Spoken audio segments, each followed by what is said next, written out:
¿Tienes tiempo para un café? Tienes tiempo para escuchar esto. Conocer el pasado nos ayuda a contextualizar el presente, entenderlo y prepararnos para el futuro.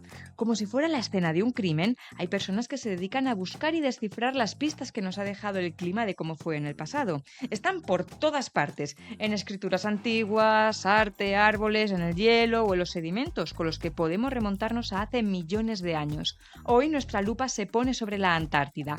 ¿Qué aspecto tenía antes incluso de que los homínidos apareciéramos en la Tierra? ¿Este continente helado llegó a estar gobernado por plantas tropicales? Soy Isabel Moreno y hoy me siento con Carlota Escutia para hablar sobre paleoclima en la Antártida. Carlota, ¿nos tomamos un café? Para mí con hielo, por favor. Esto es Café con Hielo, un podcast impulsado y financiado por la Conexión Polar del CSIC. Carlota Escutia es geóloga y profesora de investigación en el Instituto Andaluz de Ciencias de la Tierra y ACT CSIC. Carlota, vamos a empezar por lo primero de todo. Tú has liderado una perforación en la parte oriental de la Antártida. ¿Nos puedes contar cómo se hacen esas perforaciones? Sí, claro. Mira, esta perforación tuvo lugar en una zona de la Antártida que está enfrente de Australia y para ello se utiliza un barco de perforación muy parecido a los que se utilizan para la exploración petrolífera, pero en este caso se utilizan para ciencia y lo que tienen es una torre de perforación enorme, hay una lanza de perforación que nos permite, pues con esa lanza, atravesar columnas de agua de hasta 11.000 metros. Estos barcos han perforado en las Marianas. En nuestro caso perforamos aguas de 4.000 metros casi, pero eso no es lo importante, es que nos permiten obtener sedimentos que están por debajo del suelo marino hasta profundidades de más de 1.000-1.500 metros.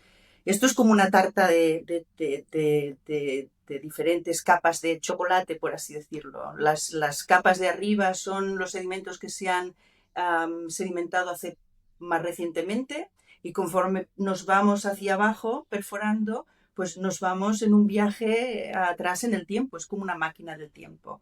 Y eso nos permite recuperar sedimentos de hace muchísimos millones de años. En nuestro caso, el pozo más profundo alcanzó 1.006 metros por debajo del suelo marino. Es decir, que la lanza en total desde el barco tenía unos 5.000 metros, 5 kilómetros de lanza. Es una tecnología increíble. Solo se puede hacer con programas internacionales participados por muchos países porque son programas que cuestan mucho de financiar, pero que te permiten obtener una historia, en este caso de la historia de la Antártida, pues que de otra manera hubiera sido imposible. Oh, porque esa lanza, ¿cómo está? ¿Está como los bastones que se amplían Sí, así? O es sea, una, está uno dentro de otro, ¿no? tú tienes el barco, ¿no? Y de la torre de perforación sale la lanza, ¿eh? Es igual que lo hacen para los petroleros. Sale la lanza y van añadiendo segmentos a la lanza, la van bajando, se añaden segmentos y van bajando hasta que llegan al suelo marino. Entonces ¿Mm? empieza lo que es la perforación, ¿no? Al principio por presión, pero luego por rotación, y van trayendo tubos de PVC que están cargados de sedimentos y rocas de las capas que van perforando, ¿no? Cada vez más abajo. Hasta que hay algo que no te permite seguir perforando, ya sea pues porque el pozo se cae y la lanza podría quedar atrapada, o ya sea porque la roca del fondo marino no permite avanzar más a la lanza, ¿no? Y en nuestro caso eso fue a los 1.006 metros que lo paramos no por nada, sino porque se nos acababa el tiempo de perforación. Estuvimos 2 meses perforando, perforamos 6 pozos y bueno, el que más atrás en el tiempo nos llevó fue el de 1.006 metros por debajo del suelo marino. Wow, pues antes de meternos en qué fue lo que encontrasteis, otra pregunta. ¿Esas lanzas qué diámetro tienen? ¿Cómo son de grandes? Sí, las Porque claro, para lanzas. bajar tanto tienen que ser muy grandes también. No, no ¿O te no? creas, no te creas. En realidad, al final es el tubo de PVC que nosotros obtenemos con el sedimento dentro es de 10 centímetros de diámetro, un poquito menos de 10 centímetros de diámetro. Por lo tanto, bueno, pues cuando llega al barco, pues lo cogemos, lo empezamos a medir, lo partimos por la mitad y una de esas mitades siempre queda como un archivo, ¿no? No se muestrea ni nos hace nada porque como nunca se vuelve al mismo sitio a perforar, es muy valioso y muy costoso, y la otra es en la mitad en la que se trabaja, ¿no? Entonces, bueno, no es muy grande, son 10 centímetros. Wow. Ahora sí, ¿qué fue lo que encontrasteis en estas perforaciones? Bueno, encontramos como pudimos perforar a tantos metros, pues bueno, encontramos una historia de la Antártida que nos sorprendió porque llegamos a tomar un registro de hace 55 millones de años. Nosotros sabíamos que hace 55 millones de años la Tierra era muy cálida. Las Ujú. concentraciones de CO2 atmosférico, para darte una idea, eran más de 800 partes por millón. Hoy en día estamos en 405 o así, o sea, el doble de lo que estamos ahora. De hecho, son las previsiones que tiene el panel gubernamental del cambio climático si no se hace nada, ¿no? Pero bueno, las circunstancias eran también diferentes. El sistema climático no era igual que el que tenemos ahora. Pero bueno, hace 55 millones sabíamos que la Tierra era muy cálida, pero lo que no estábamos preparados es para ver que había sectores de la Antártida, como el que estábamos perforando, que había sido tropical, porque los Wow, sedimentos que encontramos, entre los sedimentos encontramos polen y biomarcadores bueno, el polen era de baobabs y de palmeras. Si piensas, hoy en día los baobabs, ¿dónde los encontramos? En África, ¿no? en África. Exactamente, además, ahora con peligro de extinción, pero las palmeras tienen un rango de temperaturas mucho más amplio, pero los baobabs no tanto. Y lo que nos indicaba es que la Antártida tenía unas temperaturas medias durante el verano de unos 22 grados, que es bueno, unas temperaturas tremendas, teniendo en cuenta que en esa época, hace 55 millones de años, la Antártida ya tenía una posición muy cerca al polo sur, como lo tiene ahora. Es decir, era una posición polar. Estas Eso te iba a plantas, preguntar. eso es. Entonces, bueno, lo que nos indica es que era muy cálido y para eso nosotros fue una sorpresa, ¿no? Wow. Y de estas plantas, ¿qué sabemos? ¿Cómo llegaron ahí? ¿Fue porque antes la Antártida estaba en otro lugar y fue bajando, entonces tenía esa vegetación y logró sobrevivir en esa deriva? ¿O llegaron Eh, después? ¿O no, no se no, puede saber? Que igual no se puede saber y me he lanzado yo aquí a no, no, preguntar. no, no, no, no, para nada. Tú habréis oído hablar de Pangea, ¿no? Ese gran Mm. supercontinente que luego se dividió y la parte más en el hemisferio sur estaba Gondwanaland y Gondwana se fue separando, ¿no? Y entonces hace 55 millones de años se había separado la Antártida de casi todas las piezas continentales. La India, por ejemplo, había hecho todo su recorrido y era cuando chocaba para formar el Himalaya, por ejemplo. Y la Antártida tenía una posición parecida a la que tenía ahora y lo único que tenía era unas conexiones con tierra, con Sudamérica, unos estrechos de tierra y con Tasmania. Estos no se separaron hasta un poco más tarde. Entonces, bueno, ese polen venía de eso, ¿no? Son de esos. También había dinosaurios en la Antártida, ¿no? Se han encontrado restos de dinosaurios en la Antártida porque existían estos puentes terrestres y llegó un momento entonces que se separó la Antártida de todo lo demás, ¿no? De Sudamérica y de Australia, y ahí sí que ya quedó aislada como lo conocemos en la actualidad, ¿no? Pero bueno, cuando se depositaron en el fondo marino los sedimentos que recuperamos, pues la Antártida estaba ya en el polo sur y tenía una vegetación que era subtropical y tropical, o sea, fue una sorpresa para nosotros, ¿no? Wow. Entonces, estas plantas eh, se quedaron tal cual o tuvieron algún proceso de adaptación para vivir en las condiciones que hay en la Antártida, que ya nos has dicho que hacía mucho calor, sí, pero al final el eje inclinado de la Tierra seguía estando, ¿no? Entonces, bueno, igual no estaba justamente como está ahora el eje inclinado, pero sí que tenemos periodos con mucha oscuridad, ¿no? ¿Estas plantas estaban adaptadas a eso? Sí, a ver, yo no soy experta en esto, pero bueno, teníamos expertos en el barco y además expertos que se unieron a la investigación después de la perforación. Y bueno, sí, parece ser que pueden estar en letargo o subsistir en estas maneras sin tener la posibilidad de hacer ¿no? Como lo pensamos generalmente, un proceso de fotosíntesis que les permitiera durante todo el año, ¿no? Ujú. Entonces. parece que sí que es posible. Y en la actualidad podemos encontrar vegetación parecida a la que había hace millones de años en la Antártida. Que nos has hablado de los baobabs, pero por ejemplo, los baobabs que encontramos ahora en África son parecidos o son los mismos que había en la Antártida hace millones de años. El polen que encontramos en nuestro sedimento, bueno, lo atribuimos a baobabs porque es que son exacto el polen de antes al polen que tienen los baobabs en la actualidad. Y lo mismo con las palmeras, ¿no? En la Antártida hoy en día no existe vegetación, ¿vale? Lo único que se encuentran son líquenes, musgos. Entonces, los únicos árboles que se encuentran en la Antártida son troncos de árboles fosilizados, ¿no? Esto sí que se ha encontrado.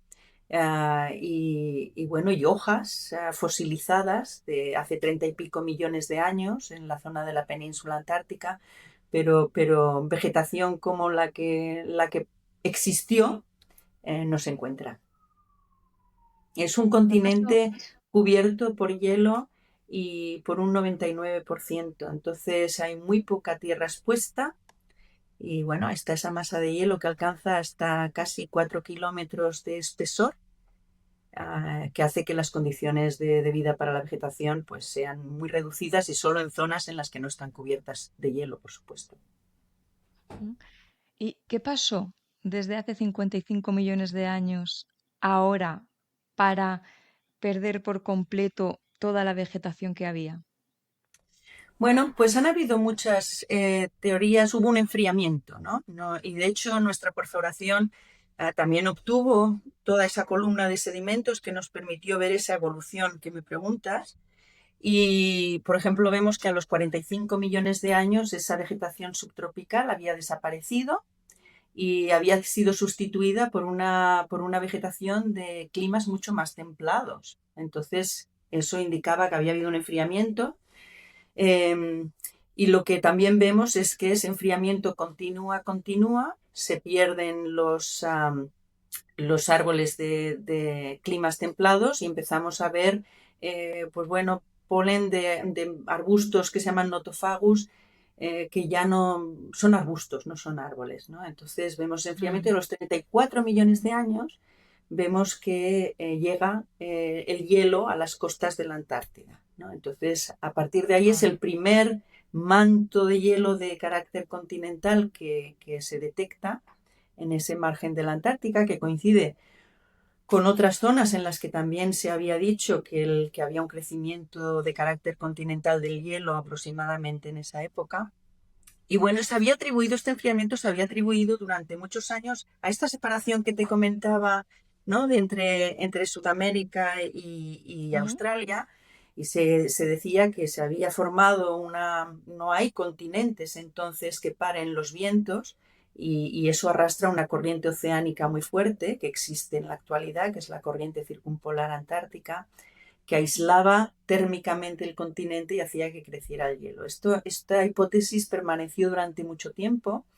Últimamente ha perdido fuerza. Puede que sí que contribuyera al enfriamiento, pero no es la causa de la formación del hielo, sino que también al mismo tiempo que se formaba esta corriente oceánica, había una bajada de las concentraciones de CO2 atmosférico. Te había comentado que estaban por encima de los 800 partes por millón hasta alcanzar unos 600 partes por millón y ahí hoy en día se cree que esta combinación fue la que causó el que creciera el hielo y tuviéramos un continente desde entonces blanco, aunque muy dinámico. Había épocas que se perdía mucho hielo, había épocas que se ganaba mucho hielo, pero en esa época todavía no existían los mantos de hielo permanente en el hemisferio norte. Solo existían en la Antártida. Los del hemisferio norte se formaron bastante más tarde, los permanentes. Mm. Es que la Tierra ha cambiado mucho Mucho. desde hace millones de años y ahora la estamos viendo cambiar a un ritmo sin precedentes, porque claro, hablabas 600 partes por millón y yo pensaba, esas las vamos a ver. También es que estoy un poco pesimista últimamente, Esperemos que, pero yo he dicho, esperemos que no. Esperemos que no. Eh, esperemos que no, pero sí, como que 600 ya las ves sí, relativamente cerca. Comentaba al inicio del episodio que conocer el pasado es fundamental para entender el presente, contextualizarlo y también ponernos en vistas al futuro que podemos tener, ¿no? Y efectivamente, estabas comentando una tierra mucho más cálida, cómo era la Antártida en ese momento, pero quería preguntarte concretamente en la zona en la que tú hiciste esa perforación.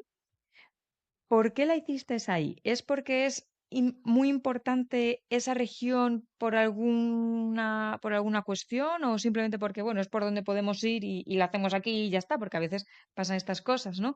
Pero esta zona es importante a la hora de comprender la Antártida y cómo ha evolucionado en estos años.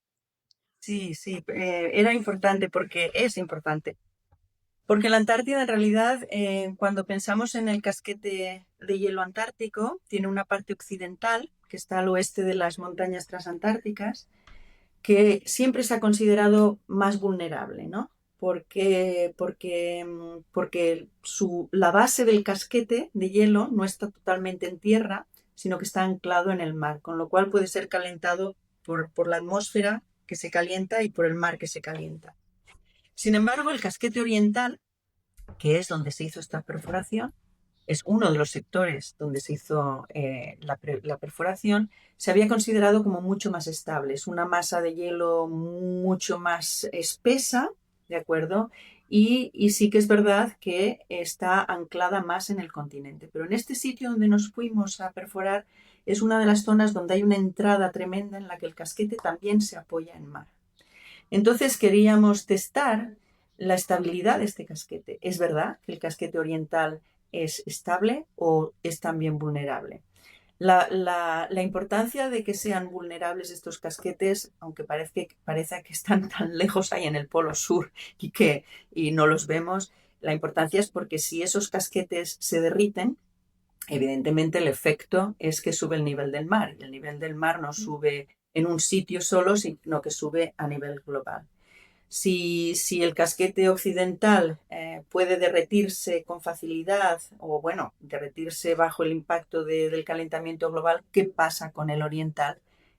¿Puede contribuir también al nivel del mar o no? Y esto era una pregunta que es importante de saber, porque, por ejemplo, en las predicciones de subida del nivel del mar para finales de este siglo, que las hace el panel intergubernamental del cambio climático, hay una gran Mm. incertidumbre en, Sí, en- en el rango. Y ese rango, en esos informes, te dicen que realmente lo que causa esa incertidumbre es que no se sabe la contribución de los casquetes antárticos al nivel del mar. Entonces, bueno, nosotros fuimos a ese punto justamente para demostrar si era el casquete oriental era vulnerable, o al menos sectores del casquete oriental eran vulnerables al cambio climático o no.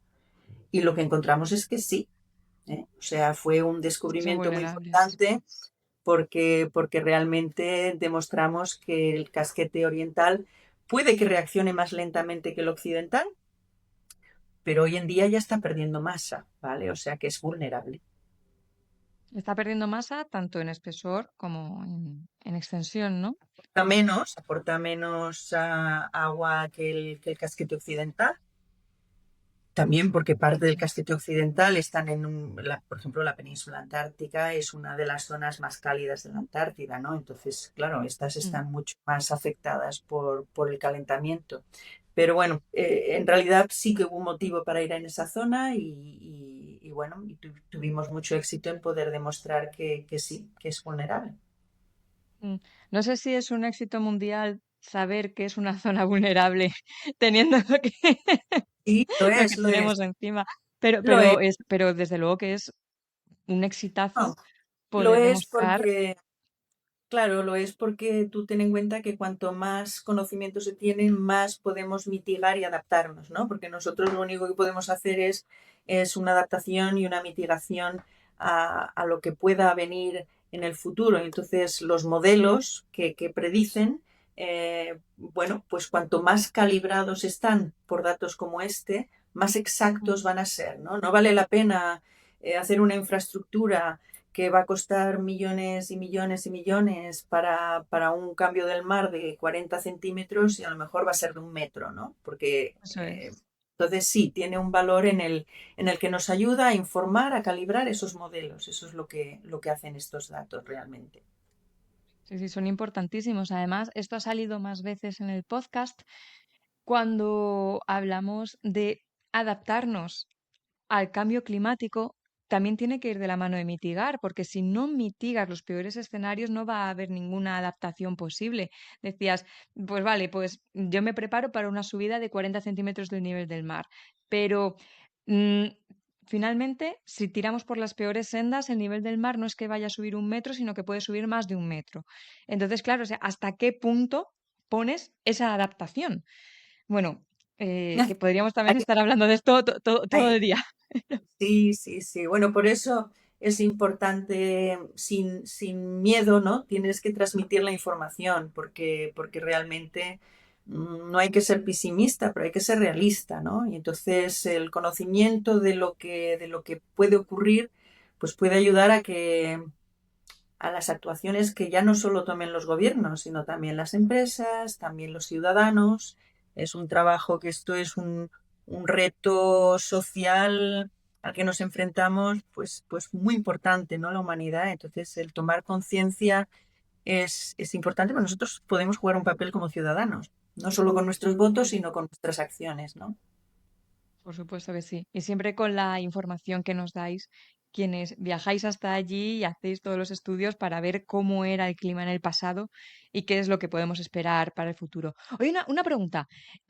Antes hablábamos de las concentraciones de CO2 que había cuando la Antártida empezó a congelarse y me estaba surgiendo así la duda en la cabeza. ¿Cómo era la Antártida hace 3 millones de años? Que es más o menos cuando tuvimos las concentraciones de CO2 similares a las que tenemos ahora. Sí, esta es una época que nos interesa mucho, ¿no? A la comunidad científica porque también, bueno, no es un análogo perfecto al sistema climático actual, ni mucho menos, pero los continentes estaban ya en su sitio, casi se habían abierto todos los pasajes como el de Panamá, etcétera. Entonces, bueno, ahí teníamos unas concentraciones de CO2 similares a las actuales. Las temperaturas que vemos en la Antártida marinas eran por encima de las que estamos viendo, aunque vemos que el océano se está calentando alrededor de la Antártida también. Entonces, bueno, Mm. es una época que nos ayuda a ver un poquito nuestro futuro más próximo, ¿no? Entonces, bueno, yo te puedo decir los resultados de las perforaciones am, nuestras y también comparadas a otra que había tenido lugar en la parte occidental, ¿vale? En la parte Mm. occidental habían dicho que el casquete occidental se reducía enormemente Mm. y claro, junto con lo que nosotros vimos, que también se perdía el casquete en la zona de enfrente de Australia, lo que se conoce por la Tierra de Wilkes, pues el nivel del mar en esa época subió unos 20 metros. ¿De acuerdo? Eso no ¡Guau! quiere decir, vamos a ver, Ya, ya. entonces aquí lo que hay que decir es que los 20 metros no suben de repente, aunque sí que hay cambios bruscos en cambios del nivel del mar en el pasado. Pero bueno, esto quiere decir que si seguimos sin tener cuidado o sin tomar medidas, eh, pues bueno, puedes subir mucho más de un metro el Claro, nivel cuando del... dices brusco, Pero ¿en qué escala temporal nos estamos claro, moviendo? es decir, por ejemplo, los modelos ahora predicen que, por ejemplo, una pérdida del casquete occidental o una reducción del casquete occidental importante para subir más de 1 metro y pico sería en la escala de cientos de años, ¿no? O sea, 100, 200 años, depende también de Mm.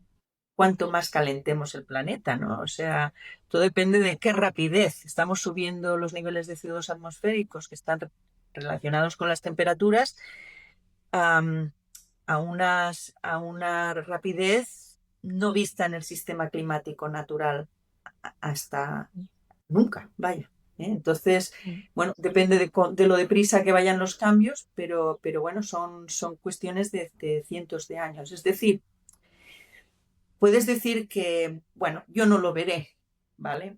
pero tienes que pensar en que has heredado un planeta en el que tú has podido desarrollar unas actividades y una vida bastante decente, esperemos, y tienes una responsabilidad para generaciones futuras, ¿no? ¿Qué es lo que dejamos detrás? Mm. Pues voy con la última pregunta, Carlota, que Bien, es ¿qué podemos esperar en el futuro si vamos a ver una Antártida verde? Pero mira, si te parece, como nos estamos quedando ya sin tiempo, no nos contestes, porque vamos a hablar de esto en otro episodio de Café con Hielo. Entonces, tu última pregunta va a ser, ¿tú tampoco eres persona sin un café por la mañana? yo tampoco soy persona sin un café por la mañana, Isabel.